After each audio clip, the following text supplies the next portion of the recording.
So from the time that you started drinking at Taco Bell to the time that the officers got there, about how long was that? Oh, maybe 15 to 20, 30 minutes, whatever. Okay. How much did you drink between that time? I had a malt liquor. The 211 is a strong beer. Mm-hmm. Just one? It was a 40 ounce. Right. So you drank the whole 40 ounces. I was drinking out of the thing. After the fact that you were drinking out of what? After I stepped back in the car, I started drinking it. Right. So how much of it did you drink? I consumed a lot of it. Okay, so let's just say you drank most of 1 40 ounce. It was contained. So that's your story, and you're sticking. Hold on. So is that your story, and you're sticking with it? That you drank most of 1 40 ounce beer in about 15 to 30 minutes, and that you hadn't drank anything before then? No, except for that night before, about 2 o'clock that morning, and then whole blood. Alcohol stays in your blood system, added to what I drank. Okay. So your test on this night after drinking most of a 40 ounce was 0.188. And you're wanting me to believe that that's based on most of one drink, and that maybe you still had alcohol in your system from the day before. Yes, ma'am. But what I recalling my memory, ma'am, I have no reason to try to trick you, Miss West. I'm telling you, the God's honest truth.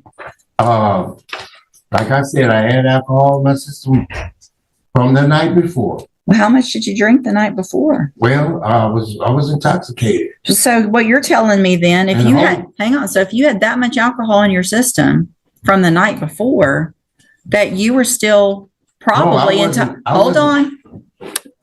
Watch where your story's going. Yes, ma'am. So you're telling me you had so much in your system the night before that it was going to still be in your blood, and you had just driven to the Taco Bell. No, I drove into the Taco Bell later on that evening. You're not right. But it wasn't a full 24 hours. Right. So if you're saying that 0.188 is because of the night before, then all likelihood you were drunk when you were driving from the night before, if I'm to believe your story that you only had most of one drink while you were there. See how that doesn't make sense? Yes, ma'am. Okay. First of all, Miss Judge, ma'am, I'm asking for mercy, for forgiveness to begin with. I'm not a bad person. Miss West, I completed high school. I had 1 semester in college for auto mechanics. I've served for the community. I worked all my life. The kids was out playing. Where have you worked? I worked for Little and Willis when I was a kid at the age 15. After that, I graduated and I continued working. I've been working in the plant for over 30 to 40 years. All my life I've been working. How many years? Business scouts and all different types of jobs all over. Mark, how many years did you serve in prison? How many years have you been in prison? First of all, how many years have you been in prison? All together with everything, I done did over 2 years. Okay, and how old are you? I'm 58 years old. 58 years old, and for 10 years, you've been in prison in DWIs and other things. So what mercy are you asking for from this court when you have 19 misdemeanors and 6 or 7 felonies? Why should she consider something less? I mean, give her a reason why. Ms. West, what's changed? I didn't do half of the things that they say I did. Mark, you pled guilty to them.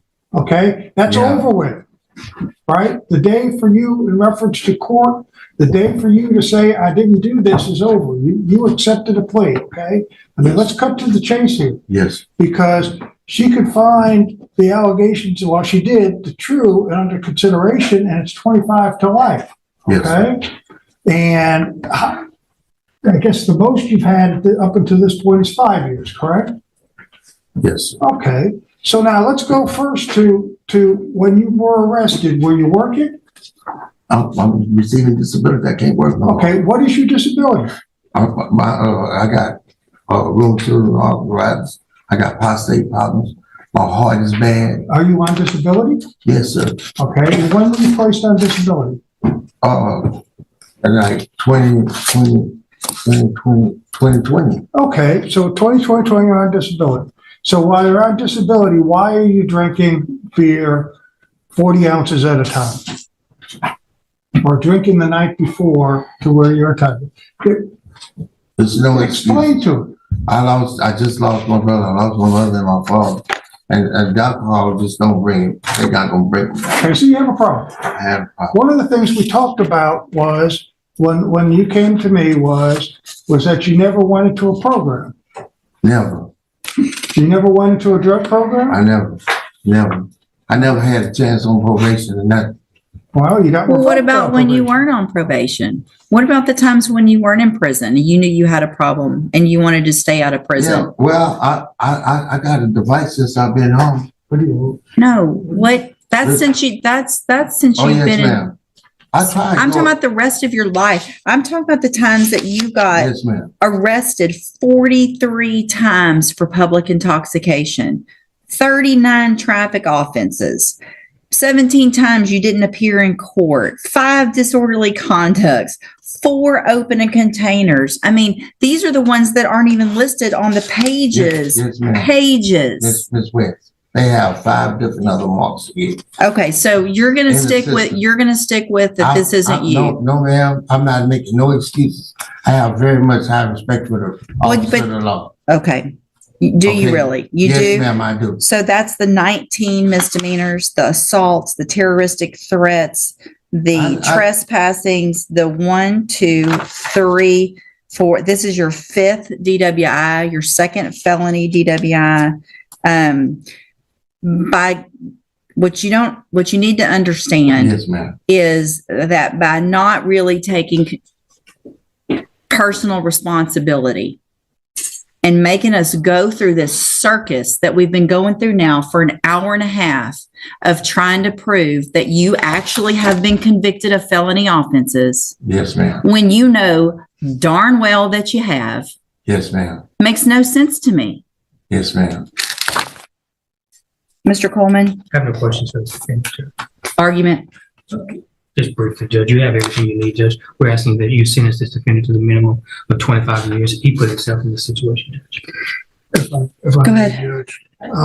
One of the things in reference to the priors, maybe semi my fault, Judge, because if I did not object to him, to me, it would, if he pled true to him, then it would automatically go to 25 to life without the consideration of the full range. He's got a problem, and he spent most of his life in and out, and it's alcohol related. I throw one thing out, Judge, but it is alcohol, and he was in a vehicle, and there is a big risk in this. Is that you place him on 10 years deferred probation, you find true to the allegations, you send him to safety, but if he screws up, he's looking at a minimum of 25 to life if you find those true, so that if he comes back. Here's the problem is that we don't know what happens when he comes back, what the new offensive violation is in reference to this. But I have done it before, Judge, in other courts where you could give him deferred. And I can't give deferred on a driving while intoxicated. Now, we've done that on other types of Yes, you did. offenses, That's right. but I can't do it on Yep, this. That's not an absolutely option. right, Judge. Okay. So, All right. Thank you. Yep. Mr. Segura, you're starting with the beginning of this hearing when we were going through the just the nature of the offense. Yes. Starting there, we went down the wrong path. It makes no sense. I don't believe it. It doesn't add up to what your blood alcohol level was. How you say what happened that night doesn't line up. It just doesn't. I get that 40 ounces is a big beer, But if you've been an alcoholic for as long as you're talking about, that's not going to get your blood alcohol to what it was that night, which was almost a 0.2. It was a 0.188. And I have already found those 3 prior offenses true. Those are all felony offenses from different conviction dates. I'm going to find that you previously entered your plea of guilty freely and voluntarily, find sufficient evidence to find you guilty, and at this time find you guilty of driving while intoxicated, third or more.